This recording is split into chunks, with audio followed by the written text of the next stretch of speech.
ইরানের স্কুলে ইসরায়েলি হামলায় অন্তত 40 শিক্ষার্থী নিহত।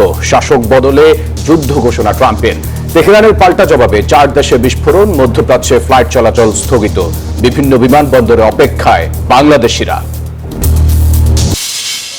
এত ত্যাগের বিনিময়ে আমরা আজকের এই গণতন্ত্রের যাত্রা যেটি সূচনা হয়েছে নির্বাচনের মাধ্যমে সেটির সুযোগ পেয়েছে।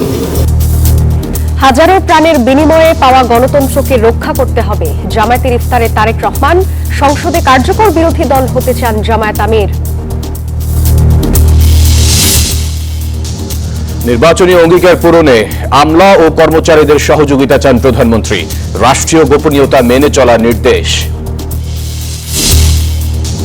হামলার শিকার গণমাধ্যমের কার্যালয়ে 3 মন্ত্রীর পরিদর্শন। হামলায় জড়িতদের দৃষ্টান্তমূলক সাজা হবে বললেন স্বরাষ্ট্রমন্ত্রী। ঢাকার সড়কে মিলল কাটা হাত পা, আঙুলের ছাপে নরসিংদীর ওবায়দুল্লাহকে শনাক্ত। অপরাধীদের আশ্রয়দাতাদের কঠোর বার্তা আইনমন্ত্রীর। দেরিতে হলেও বইমেলা শুরু হওয়াকেই বড় প্রাপ্তি মনে করছেন লেখক প্রকাশকরা। শিশু প্রহরে খুদে পাঠকের দাপট, বড়রাও ব্যস্ত বই কেনায়। এবং বিশ্বকাপের সুপার 8-এ শ্রীলঙ্কার বিপক্ষে পাকিস্তানের বাঁচা মরা লড়াই। পাল্লে খেলেতে ম্যাচ শুরু কিছুক্ষণ পর। স্বাগত নিউজ 24 সংবাদের সঙ্গে আমরা দুজন আছি। আমি জান্নাতুল সাদিয়া এবং আমি ফয়সাল মাহমুদ। দর্শক দেখছিলেন বিআরবি কেবলস সংবাদ শিরোনামগুলি। শুরুতেই ইরান ইসরায়েল যুদ্ধ প্রসঙ্গ।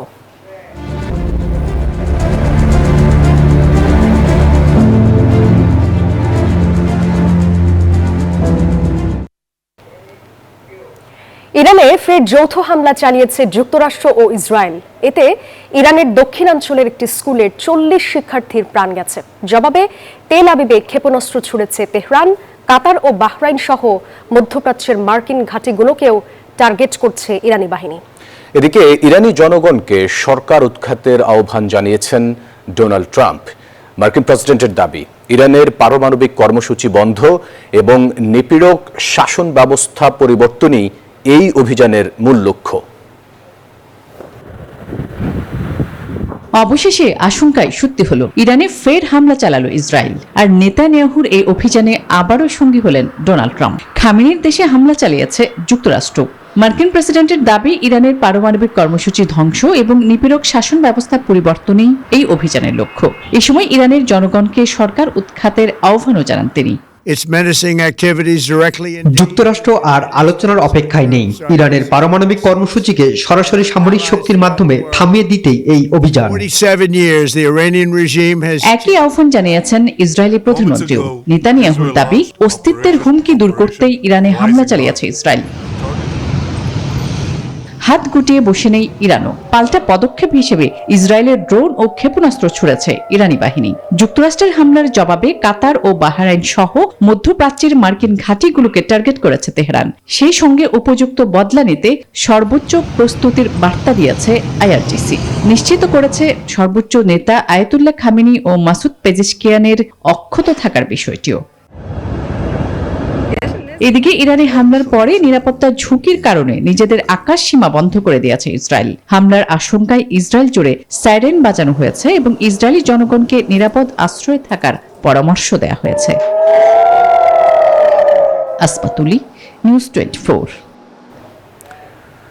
শুধু ইরানের পারমাণবিক ক্ষেপণাস্ত্র ধ্বংস নয়, মধ্যপ্রাচ্যে নিজেদের একক নিয়ন্ত্রণ বজায় রাখতে ফের অভিযান চালাচ্ছেন ডোনাল্ড ট্রাম্প, এমন মন্তব্য করেছেন বিশেষজ্ঞরা। পাশাপাশি তেল সমৃদ্ধ এই অঞ্চলটিতে চীন ও রাশিয়ার প্রভাব খর্ব করাও মার্কিন প্রেসিডেন্টের অন্যতম লক্ষ্য। আলোচনার মাঝপথে ইরানের বড় ধরনের যৌথ সামরিক অভিযান অপারেশন এপিক ফিউরি শুরু করেছে যুক্তরাষ্ট্র ও ইসরায়েল। ট্রাম্প প্রশাসনের দাবি, ইরান যেন পারমাণবিক অস্ত্র ও দূরপাল্লার ক্ষেপণাস্ত্র তৈরি করতে না পারেই সেজন্য এই অভিযান। এছাড়া অঞ্চলটিতে ইরানের প্রভাবে ভাটা ধরানো ডোনাল্ড ট্রাম্পের আরেকটি লক্ষ্য। তবে বিশ্লেষকরা বলছেন, এই হামলায় চীন ও রাশিয়ার সাথে ইরানের ক্রমবর্ধমান কৌশলগত সম্পর্ক নিবিড়ভাবে জড়িত। ট্রাম্প প্রশাসনের এই অভিযানকে মধ্যপ্রাচ্যে চীন ও রাশিয়ার ক্রমবর্ধমান প্রভাব খর্বের একটি কৌশল হিসেবেও দেখা হচ্ছে। সাম্প্রতিক বছরগুলোতে চীন ও রাশিয়ার সাথে ইরানের সামরিক ও অর্থনৈতিক সখ্যতা বাড়ায় তেল সমৃদ্ধ এই অঞ্চলে নিজেদের একক নিয়ন্ত্রণ বজায় রাখতে ফের অভিযানে নেমেছেন ট্রাম্প। মূলত এই হামলাগুলো ইরানের সক্ষমতা হ্রাস এবং মধ্যপ্রাচ্যে মার্কিন আধিপত্য টিকিয়ে রাখার একটি ধারাবাহিক প্রক্রিয়া, যা কখনো কূটনীতি আবার কখনো সরাসরি সামরিক শক্তি প্রয়োগের মাধ্যমে চলে। ইরানের উপর রাজনৈতিক ও সামরিক চাপ সৃষ্টির মাধ্যমে একটি বড় ধরনের আঞ্চলিক যুদ্ধ এড়ানোর কৌশল হিসেবে এই অভিযানকে ব্যবহার করতে পারেন ট্রাম্প, এমনটাও মনে করছেন অনেক রাজনৈতিক বিশ্লেষক। আসমা তুলি, নিউজ 24। ইরান ও ইসরায়েলের মধ্যে কয়েক দশকের পুরনো প্রক্সি যুদ্ধ সরাসরি সামরিক সংঘাতে। এপ্রিল 2024-এ কনসুলেট হামলায় উত্তেজনার পর 13 জুন 2025-এ ইসরায়েল অপারেশন রাইজিং লায়ন নামে ইরানের পারমাণবিক ও সামরিক স্থাপনায় ব্যাপক হামলা চালায়। ইরান পাল্টা ট্রু প্রমিস 3 অভিযান শুরু করে, যা মধ্যপ্রাচ্যে বড় যুদ্ধের ঝুঁকি তৈরি করে। 80-র দশকের পর থেকে বিশেষ করে লেবাননে হিজবুল্লাহ এবং হামাসের মাধ্যমে ইরান ইসরায়েলের উপর পরোক্ষ হামলা চালিয়ে আসছিল। ইসরায়েল সিরিয়ার ইরানি লক্ষ্যবস্তুতে হামলা ও পরমাণু বিজ্ঞানীদের হত্যা করত। এপ্রিলে 2024-এ সিরিয়ার দামেস্কে ইরানি কনসুলেটে ইসরায়েলি হামলায় ঊর্ধ্বতন কর্মকর্তারা নিহত হলে ইরান সরাসরি ইসরায়েলে ক্ষেপণাস্ত্র হামলা চালায়। এর জবাবে ইসরায়েলও পাল্টা হামলা করে। 2024-এর জুলাই মাসে তেহরানের হামাস নেতা ইসমাইল হানিয়া এবং সেপ্টেম্বর মাসে লেবাননে হিজবুল্লাহ প্রধান হাসান নাসরুল্লাহকে হত্যা করা হয়। 13 জুন 2025-এ ইসরায়েল ইরানে পারমাণবিক ও সামরিক স্থাপনাগুলোতে বড় ধরনের বিমান ও ক্ষেপণাস্ত্র হামলা চালায়, যাকে তারা অপারেশন রাইজিং লায়ন নামে অভিহিত করে। ইরান ট্রু প্রমিস 3 নামে ইসরায়েলের উপর পাল্টা হামলা চালায়, দুই দেশের মধ্যে সরাসরি যুদ্ধের সূচনা করে। মার্কিন যুক্তরাষ্ট্র ইসরায়েলকে সহায়তা করে এবং ইরানের পারমাণবিক স্থাপনা ধ্বংসের লক্ষ্য নেয়। 2024-এর শেষ নাগাদ এবং 2025-এর জুন মাসে তীব্র সংঘাতের পর ট্রাম্প যুদ্ধবিরতির ঘোষণা দেন, যদিও পরিস্থিতি এখনো অত্যন্ত অস্থির। এই সংঘাতের ফলে ইরান ও ইসরায়েলের মধ্যে সরাসরি সামরিক যুদ্ধের নতুন অধ্যায় শুরু হয়েছে, যা পারমাণবিক সক্ষমতা এবং আঞ্চলিক আধিপত্য নিয়ে আবর্তিত হচ্ছে। চন্দ্রানী চন্দ্রা, নিউজ 24। হাজারো প্রাণের বিনিময়ে পাওয়া গণতন্ত্রকে রক্ষায় সব রাজনৈতিক দলের সহায়তা চান প্রধানমন্ত্রী তারেক রহমান। জামায়াতের ইফতার মাহফিলে যোগ দিয়ে এসব কথা বলেন তারেক রহমান। এদিকে সংসদে কার্যকর বিরোধী দল থাকতে চান জামায়াত আমির ডক্টর শফিকুর রহমান। বলেন, সরকারের সমালোচনা করব, ভালো কাজের প্রশংসাও করব। মতাদর্শ ভিন্ন হতে পারে, কিন্তু লক্ষ্য যখন এক, অর্থাৎ দেশের উন্নয়ন, তখন এই মিলন মেলা প্রমাণ করে যে বৃহত্তর স্বার্থে সহাবস্থান অসম্ভব নয়। প্রোটোকল আর রাজনৈতিক দেয়াল ভেঙে জামায়াতের ইফতারে প্রধানমন্ত্রী তারেক রহমানের হাজির ছিল গণতন্ত্রের এক নতুন সূর্যোদয়। শনিবার চিন্মৈত্রী সম্মেলন কেন্দ্রে জামায়াতের ইফতার মাহফিলে আসেন প্রধানমন্ত্রী তারেক রহমান।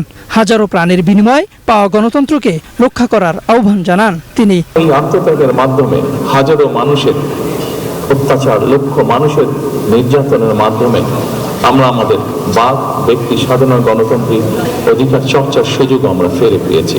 আমাদের আগামী দিনের কাজগুলো হবে এই দেশের মানুষের ভাগ্য পরিবর্তনের জন্য। আসুন আমরা আল্লাহ দরবারে সেই রহমত চাই, যার মাধ্যমে আল্লাহ আমাদেরকে এই দেশের মানুষের ভাগ্য পরিবর্তনের জন্য, এই দেশের ভাগ্য পরিবর্তনের কাজ করার তৌফিক আমাদেরকে আল্লাহ তাআলা দিবেন। সভাপতির বক্তব্যে বিরোধী দলীয় নেতা জামায়াত আমির ডাক্তার শফিকুর রহমান বলেন, গতানুগতিক বিরোধী দল নয়, সংসদে কার্যকর ভূমিকা রাখবে জামায়াত ইসলামী। আমরা চাই এই সংসদ হোক অর্থবহ, জনগণের সমস্ত চাওয়া পাওয়ার কেন্দ্র।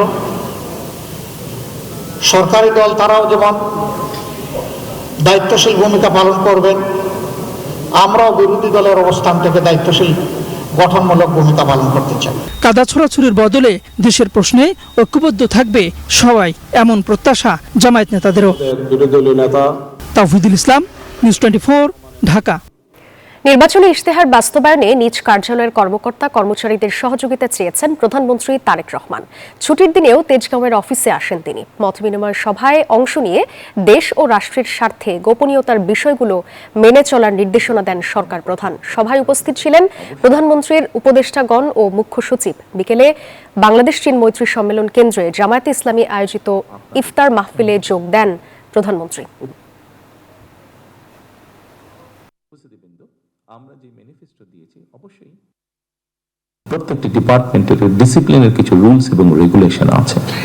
আমার প্রত্যাশা থাকবে আপনাদের কাছে সেই রুলস এবং রেগুলেশনগুলো ডিসিপ্লিনের ক্ষেত্রে আমরা কঠোরভাবে মেনে চলার চেষ্টা করব। যদি স্ব অবস্থান থেকে সচেতন হই, স্ব অবস্থান থেকে যদি আমরা কাজ করি, অবশ্যই আমরা একটা অবদান রাখতে পারবো এই দেশ গঠনের, এই সমাজ গঠনে, এই রাষ্ট্র গঠনের। মব করে মিডিয়ায় হামলা ও ভাঙচুরের জড়িতদের দৃষ্টান্তমূলক সাজা হবেই, এমন মন্তব্য করেছেন স্বরাষ্ট্রমন্ত্রী সালাউদ্দিন আহমদ। আর পররাষ্ট্রমন্ত্রী জানিয়েছেন, মব করে গণমাধ্যমে হামলার ঘটনায় গোটা বিশ্বের কাছে দেশের ইমেজ ক্ষুণ্ণ হয়েছে। শনিবার বিকেলে প্রথম আলো ভবন পরিদর্শনে এসে তারা এসব কথা বলেন। ওসমান হাদির মৃত্যুর দিন দেশের শীর্ষ ইংরেজি ও বাংলা দৈনিকের কার্যালয়ে হামলা ও ভাঙচুর চালায় দুর্বৃত্তরা। পুড়িয়ে দেওয়া ভবন ঘিরে শিল্পী মাহবুবুর রহমানের তৈরি করা আলো শীর্ষক এক প্রদর্শনী চলছে। সেই প্রদর্শনী পরিদর্শনে আসেন সরকারের 3 জন মন্ত্রী, প্রধানমন্ত্রীর উপদেষ্টা ও এনসিপি নেতা সার্জিস আলম। পরে গণমাধ্যমের সঙ্গে কথা বলেন তারা। এ সময় এই ঘটনার তীব্র নিন্দা জানান তথ্যমন্ত্রী, পররাষ্ট্রমন্ত্রী ও সার্জিস আলম।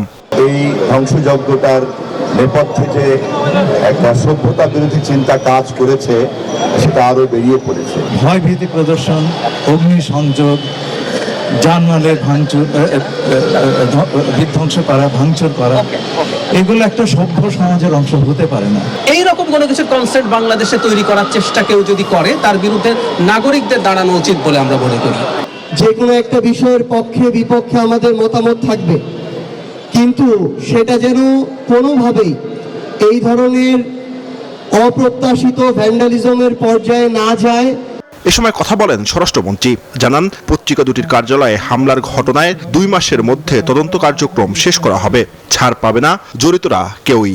এবং আগামী 2 মাসের মধ্যে তদন্ত কার্যক্রম, সুষ্ঠু তদন্ত কার্যক্রম সমাপ্ত করে চার্জশিট দাখিলের জন্য নির্দেশনা দিয়েছি। তারপরে বিচারিক প্রক্রিয়া শুরু হবে, সেটা আদালতের ব্যাপার। আমরা সেই বিচারিক কার্যক্রমে সকলের সহযোগিতা চাইব, যাতে দৃষ্টান্তমূলক সাজা হয় এবং এই জাতীয় ঘটনা ভবিষ্যতে আমাদেরকে না দেখতে হয়, এই জাতিকে না দেখতে হয়। জানান, জড়িতদের এমন সাজা দিতে হবে যেন এই জাতীয় ঘটনা ভবিষ্যতে আমাদের আর না দেখতে হয়, এবং আমরা তাদেরকে রুখে দেব ইনশাআল্লাহ। জুবায়ের সানি, নিউজ 24, ঢাকা। পাবনার ঈশ্বরদীতে দাদিকে হত্যা করে নাতনিকে অপহরণের পর তাকেও হত্যা করেছে দুর্বৃত্তরা। শুক্রবার রাতে উপজেলার দাসুরিয়া এলাকায় এই ঘটনা ঘটে। প্রত্যক্ষদর্শীরা জানান, শনিবার সকালে বাড়ির উঠানে দাদি সুফিয়া খাতুনের রক্তাক্ত মরদেহ দেখতে পান স্থানীয়রা। বাড়িতে তার নাতনি জামিলাকে না পেয়ে খোঁজাখুঁজি শুরু করেন তারা। এক পর্যায়ে বাড়ি থেকে কিছুটা দূরে সরিষা খেতে তারও মরদেহ পাওয়া যায়। খবর পেয়ে ঘটনাস্থলে আসে পুলিশ। তবে নাতনি জামিলাকে ধর্ষণের পর হত্যা করা হয়েছে বলে প্রাথমিকভাবে ধারণা করছে পুলিশ। ঘটনার গ্রেপ্তারে তদন্ত শুরু করেছে পুলিশ।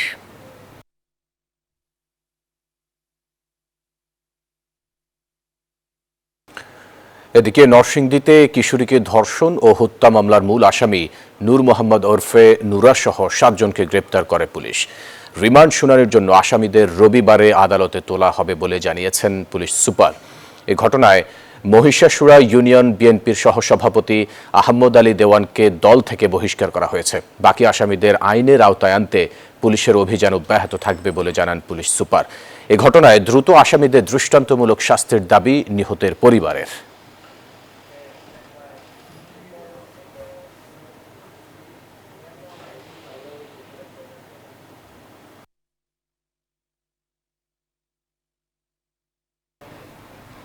এখন ছুটি বিচ রিসোর্টের সৌজন্যে ঈদ বাজারের খবর।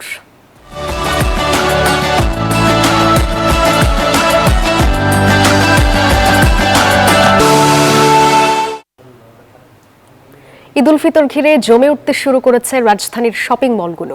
সকাল থেকেই বিভিন্ন বিপণী বিতানে কেনাকাটার জন্য ভিড় করেছেন ক্রেতারা। দরদাম নিয়ে রয়েছে মিশ্র প্রতিক্রিয়া। বিস্তারিত জানাচ্ছেন সহকর্মী।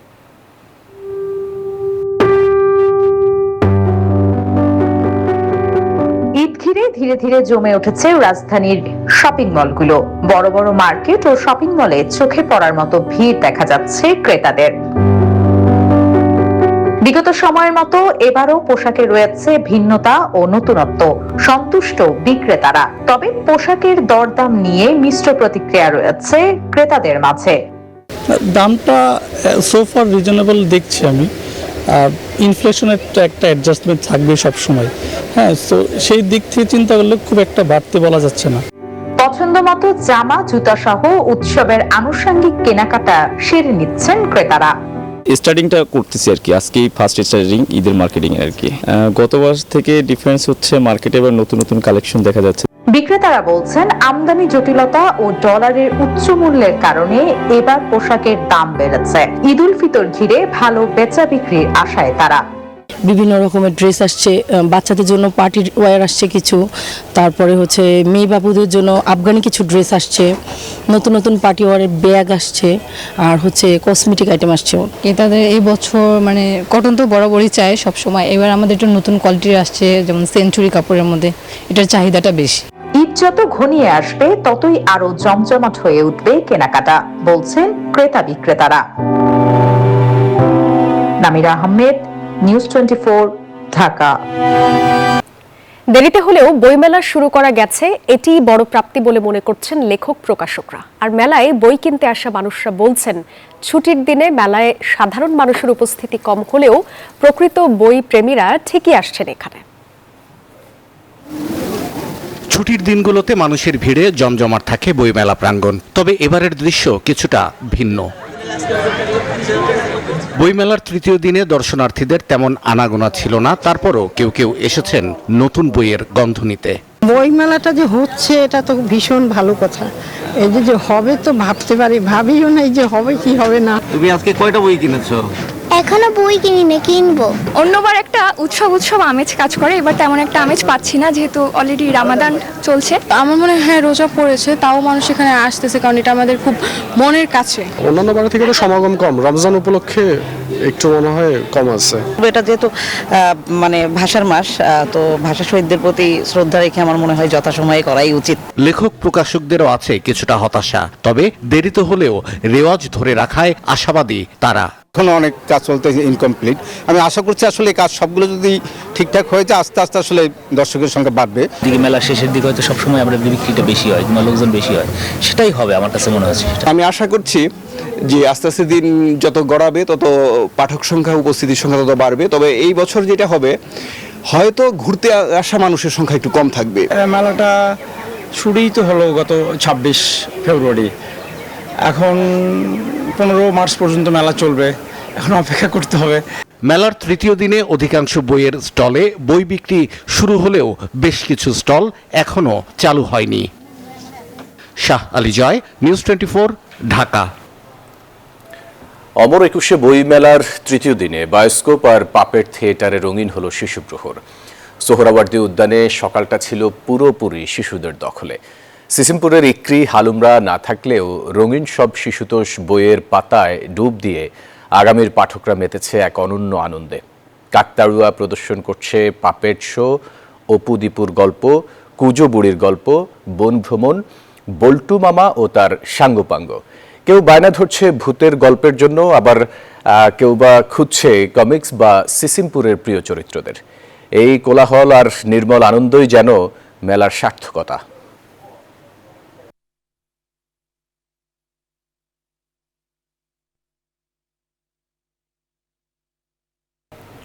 কুমিল্লায় হয়ে গেল লাক্সারি লাইফস্টাইল ব্র্যান্ড ইলিয়ান ফ্ল্যাগশিপ স্টোরের গ্র্যান্ড ওপেনিং। বৃহস্পতিবার উদ্বোধনের মধ্য দিয়ে শুরু হওয়া এই আয়োজন চলবে 5 দিন।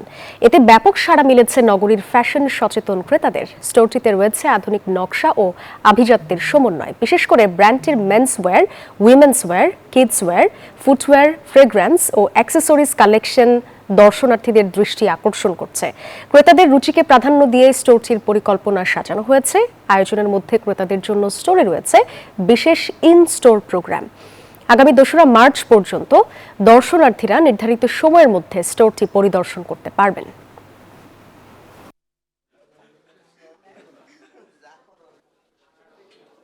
দর্শক, এই ছিল নিউজ 24 সংবাদে। এতক্ষণ সাথে থাকার জন্য ধন্যবাদ সবাইকে।